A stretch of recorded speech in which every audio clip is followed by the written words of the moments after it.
Hey guys, in this quick video, I'm going to talk about the alternatives to the Zotero. So the first one is Mendeley. This is like very popular one. With the Mendeley, you have free storage. Mendeley provides more free storage up from like with 2 gigabytes of free storage. Also better PDF annotation, academic social network, clean interface, easy PDF info, group sharing, word integration, advanced search.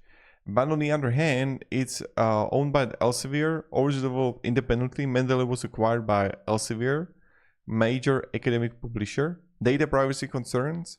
So it encrypts your bibliographic data so other apps can read it, so it locks you into the system. It's not open source. Also, mobile app discontinued. So the mobile app is not active. Sometimes like performance issue and maybe like weaker browser extension.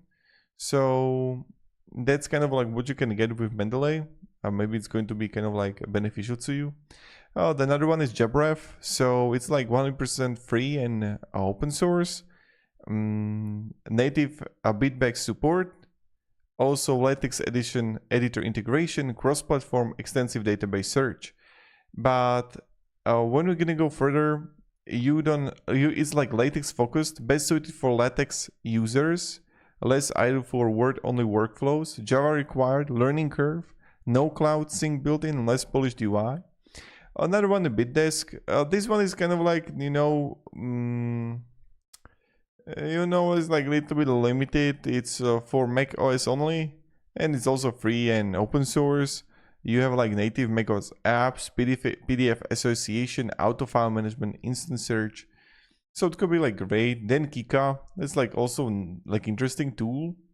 So the Kika best for heavy PDF readers. So it's open source. You have like advanced PDF features here with the tool, but it's only for Windows only. It's not that active regards the development, and there is like learning curve, and it's less polished. But again, this is like another one that you can actually like check out for yourself. So thank you very much for watching and have a great day and goodbye.